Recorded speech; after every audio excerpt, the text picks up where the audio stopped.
দক্ষিণবঙ্গে ফের দুর্যোগের আশঙ্কা। দক্ষিণের জেলায় জেলায় আজ থেকে বাড়বে বৃষ্টি। উপকূল সংলগ্ন জেলাগুলোতে ভারী বৃষ্টির সতর্কতা। দক্ষিণবঙ্গের 8 জেলায় বজ্রবিদ্যুৎ সহ বৃষ্টির সতর্কতা। বিশ্বজিৎ আমাদের প্রতিনিধি রয়েছেন, আরো জানাবেন। বিশ্বজিৎ, কি পূর্বাভাস দিচ্ছে আবহাওয়া দপ্তর?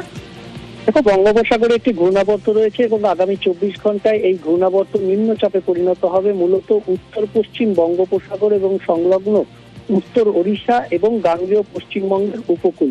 এই এলাকাতে নিম্নচাপের প্রভাব বেশি থাকবে। সেই কারণেই আগামী কয়েকদিন দক্ষিণবঙ্গের উপকূল ও সংলগ্ন জেলাগুলিতে ভারী বৃষ্টির সম্ভাবনা থাকবে। ভারী বৃষ্টির হলুদ সতর্কতা যেমন আজ রয়েছে দক্ষিণ 24 পরগনা এবং পূর্ব মেদিনীপুরে, বাকি কলকাতা সহ অন্তত 6-7 জেলাতে উপকূল সংলগ্ন সেখানে বজ্রবিদ্যুৎ সহ মাঝারি বৃষ্টি এবং তার সঙ্গে 2-1 পশলা বৃষ্টির সঙ্গে দমকা ঝোড়ো বাতাস বইবে 30 থেকে 40 কিলোমিটার।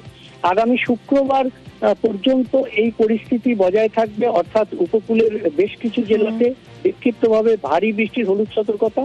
তার মধ্যে উত্তর ও দক্ষিণ 24 পরগনা যেমন রয়েছে, পূর্ব পশ্চিম মেদিনীপুর রয়েছে, ঝাড়গ্রাম, বাঁকুড়া, পুরুলিয়া এবং হাওড়ার কিছু অংশে এখানে ভারী বৃষ্টির হলুদ সতর্কতা যেমন থাকছে শুক্রবার পর্যন্ত, তেমনি বুধ এবং বৃহস্পতিবার দক্ষিণবঙ্গ জুড়েই হালকা মাঝারি বৃষ্টির বজ্রবিদ্যুৎ সহ বৃষ্টির হলুদ সতর্কতা থাকবে। শুক্রবার পর্যন্ত আপাতত এই বৃষ্টি চলবে দক্ষিণবঙ্গে। অন্যদিকে উত্তরবঙ্গের দিকেও নজর রাখি। উত্তরবঙ্গে আজও বিক্ষিপ্তভাবে ভারী বৃষ্টি। উত্তরবঙ্গের জন্য কি পূর্বাভাস হাওয়া অফিসের? পার্থ রয়েছে সঙ্গে, জানাবে পার্থ। দেখো, উত্তরবঙ্গে আপাতত কিন্তু ভারী বৃষ্টির পূর্বাভাস নেই। বিক্ষিপ্তভাবে বেশ কিছু জেলায় বৃষ্টি হতে পারে, তবে আজকে সকাল থেকে কিন্তু উত্তরবঙ্গে আবহাওয়া কিন্তু কার্যকর চলছে। একেবারে দার্জিলিং থেকে শুরু করে কালিম্পং, কাশিয়াং, সর্বত্র ঝলমলে আকাশ এবং বহুদিন বাদে আজ কাঞ্চনজঙ্ঘার মুখ দেখলো পর্যটকেরা। সমতলে শিলিগুড়িতে যেমন ঝাড়চক থেকে কাঞ্চনজঙ্ঘা দেখা যাচ্ছে সকালে, ঠিক তেমনি দার্জিলিং, কালিম্পং কিন্তু আজকে পরিষ্কার একেবারে হাতের মুখে চলে আসে কাঞ্চনজঙ্ঘা। স্বাভাবিকভাবে যে সমস্ত পর্যটক এই মুহূর্তে পাহাড়ে বেড়াতে এসেছেন তারা যার কারণে খুশি। তবে সমতলের জেলাগুলিতে কিন্তু খরচ করছে, মানে সর্বনিম্ন তাপমাত্রা 27 থেকে 28 ডিগ্রির কাছে ঘোরাফেরা করছি। অর্থাৎ পার্থ, বুধবার থেকে বৃষ্টি উত্তরবঙ্গে আরো বাড়বে, এরকমই পূর্বাভাস হাওয়া অফিসের।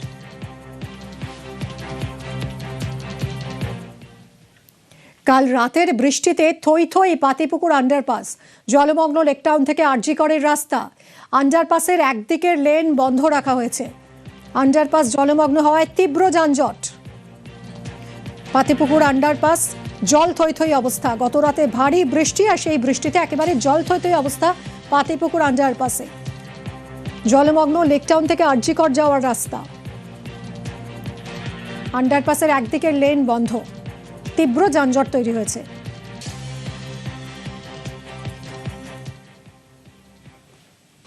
গতকাল রাতে উত্তর কলকাতা এবং উত্তর শহরতলির একটানা বৃষ্টিতে বেশ কিছু এলাকা জলমগ্ন, যার মধ্যে অন্যতম অবশ্যই পাতিপুকুরের আন্ডারপাস, যেখানে আমরা প্রত্যেক সময় দেখেছি বৃষ্টি হলেই সেখানে জল দাঁড়াতে। আজকের ছবিটা অন্যরকম নয়। সকালবেলা এখন একেবারে খটখটে রোদ, তা সত্ত্বেও যে আন্ডারপাস পুরোপুরি জলমগ্ন। এক পাশের লেনে যথেষ্ট জল রয়েছে, যেখান দিয়ে গাড়ি চালানো যথেষ্ট বিপজ্জনক, এবং ঠিক সেই কারণেই পাশের যে লেন, সে পাশের লেন দিয়েই বোথ সাইডে আপাতত যান চলাচল করানো হচ্ছে। কেননা এই রাস্তাতেও জল রয়েছে, তবে জলের পরিমাণটা এই উল্টো দিকে কম, তাই সেই কারণে এই দিক দিয়ে আপাতত জল কম থাকার জন্য গাড়ি চলাচল করানো হচ্ছে। তাই এই ভোগান্তির ছবিটা এই বর্ষাকালেও একই রকম রয়ে গেছে পাতিপুকুর আন্ডারপাসের ক্ষেত্রে। ক্যামেরায় সায়ন্তন চক্রবর্তীর সঙ্গে সান্নিক ঘোষ, নিউজ 18 বাংলা, কলকাতা।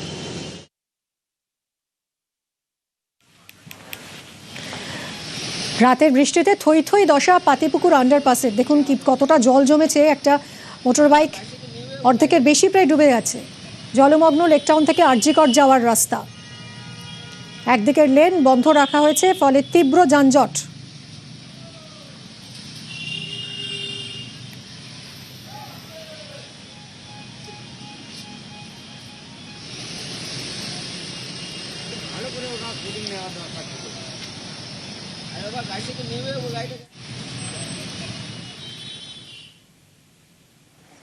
হুগলির স্বাস্থ্য পরিষেবা ঢেলে সাজাচ্ছে সরকার। চুঁচুড়ার ইমামবাড়া সদর হাসপাতালকে উন্নীত করা হবে মেডিকেল কলেজ হাসপাতালে। আগামী বাজেটে এই সংক্রান্ত প্রস্তাব আনতে চলেছে রাজ্য সরকার, ঘোষণা করলেন স্বাস্থ্য প্রতিমন্ত্রী সুমনা সরকার।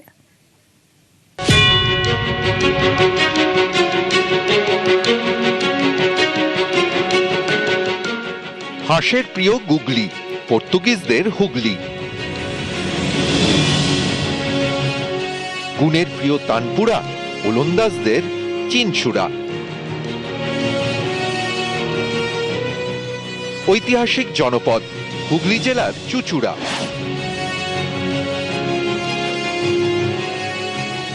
কলকাতার পাশের জেলা, অথচ স্বাস্থ্য পরিকাঠামো নিয়ে এখানকার বাসিন্দাদের দীর্ঘদিনের ক্ষোভ বিক্ষোভ। তাদের স্বস্তি দিয়েই স্বাস্থ্য প্রতিমন্ত্রী সুমনা সরকারের ঘোষণা, চুচুড়ার ইমামবাড়া সদর হাসপাতাল এবার মেডিকেল কলেজ ও হাসপাতালে রূপান্তরিত হবে। আশায় বুক বাঁধছেন স্থানীয়রা।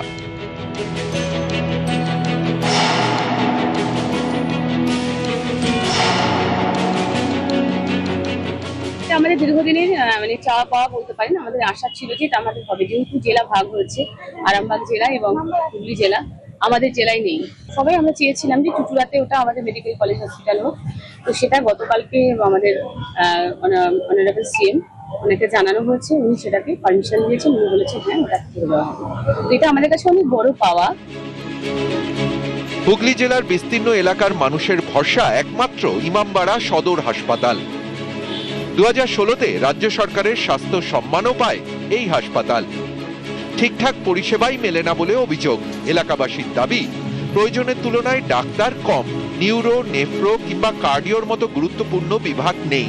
অভিযোগ, সমস্যা গুরুতর হলে কলকাতা বা কল্যাণীতে রেফার করে দেওয়ার ঝোঁক। আমাদের এই যে এখন আমার পেশেন্টকে রেফার করে দিয়েছে, এখন আমাকে কলকাতা পিজিতে নিয়ে যেতে হচ্ছে, আরজি করে নিয়ে যাবে। আচ্ছা, সেই হিসাবে তো আমাদের প্রচুর সুবিধা হবে মেডিকেল কলেজ হলে। কারণ আমরা যে হ্যারাসমেন্ট যে হচ্ছে সেটা তো হবে না, এখানে তো ট্রিটমেন্ট আর পাবো না।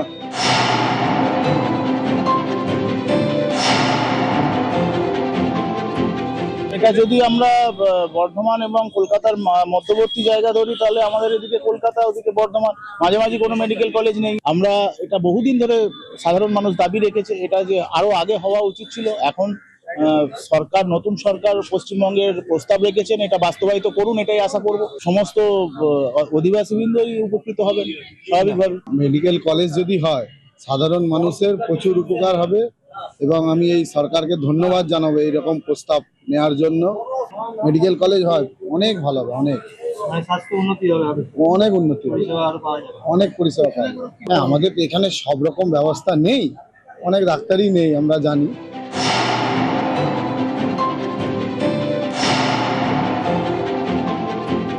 এইটা তো আমার নির্বাচনে প্রতিশ্রুতি ছিল এবং আমরা আরেকটা পার্টেও জমি ঠিক করেছিলাম যে যেখানটা সিআরপি কোয়ার্টার আছে, একাডেমিক সেকশনটা যদি ওখানে করে এখানে হসপিটালের কাজটা করা যায়। মূল দরকার হচ্ছে কার্ডিও, নেফ্রো আর নিউরো। তো আমি সে মতো সিএমওইচকে বলেছি, আমাদের সেই প্রিপারেশন চলছে, কাগজপত্র জমা দেওয়া।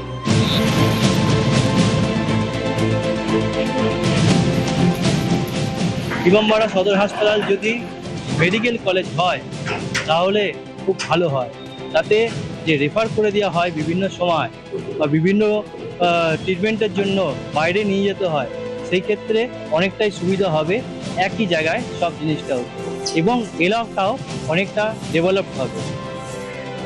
হুগলি চুচুড়া থেকে সোমনাথ ঘোষ, নিউজ 18 বাংলা।